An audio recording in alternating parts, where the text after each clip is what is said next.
dejansko vsako besedilo, no, ko si ga zberem za režijo, v osnovi pač izvira iz neke moje notranje intence, ne.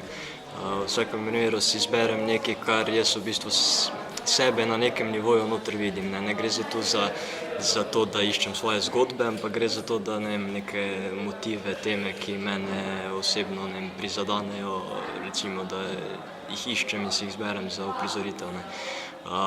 Zdaj, ja, kot ste že rekli, ne, gre za to, da smo vzeli dramo Čehova, ki v osnovi predvideva starejše osebe, starejše like. Mi smo pa nekako v teh problemih starejših oseb videli probleme današnje generacije zgodnje odraslosti, torej nekje med 20 in 30 letom.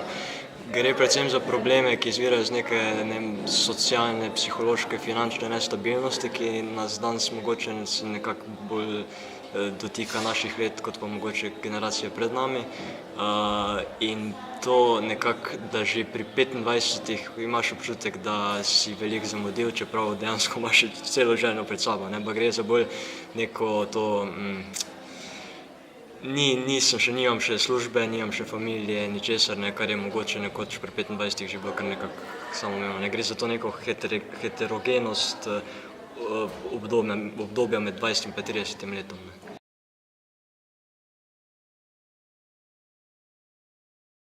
Sem v bistvu opazil, kako v Veliki Britaniji, nasploh celotna Velika Britanija jemlje te, recimo, velike avtorje z izrazitim spoštovanjem, nikakor pa strahospoštovanjem, ne. In to je bilo meni zelo fascinantno, kako dejansko neobremenjeno si vsako besedo Shakespeara, Čehova in tako naprej po svoje dovolijo na novo zinterpretirati, ne. In dejansko res neobremenjeno se teh tekstov lotevajo. In to sem jaz tudi skušal nekako pri tej predstavi, no, da si upamo res, da ne igramo zdaj nekoga, ne vem, ki mi nismo, ampak da res smo sproščeni, se igramo s tekstom in potem v bistvu skozi to igro pridejo pa te resnejša čustva, resnejši motivi, ki pa potem v bistvu na koncu se vseeno pokažejo, no. Ampak vseeno, da si upamo raziskovati, ne, da ne gre zdaj, to je bilo pa tako mišljenje in bomo mi zdaj tako naredili, ne, niti slučajno, pač da iščemo sami. Ja, mislim, da pri tej predstavi od vseh mojih do zdaj še največ sem pustil svobode igralcem. Jaz sem skozi govoril na začetku, dajte, hecite se, norce se delite, ker ziher iz tega heca bo na koncu nekaj uporabnega za obdržati za končno prizoritev, ne.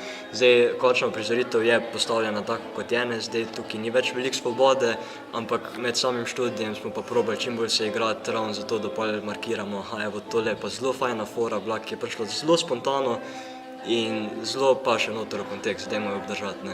In se mi zdi, da pri tem študiju sem še do zdaj največ svobode pustil igralcem.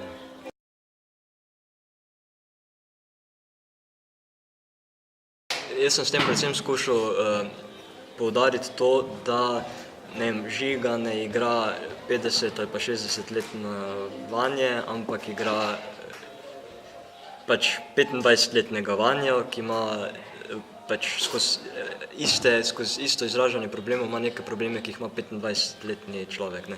To smo v bistvu hoteli poudariti, da mi dejansko iščemo v tem, tako sem že prej rekel, ne, pač svoje težave, ne. Ker smo ugotovili, da je tanka meja med recimo z Žigom pa Vanjo, ne, da je meja v problemih med njima zelo tanka, smo ravno zato to mejo še bolj probali zabrisati s tem, da se nekako menjava, da smo v svetu likov in v svetu pravih igralcev na odru, ne.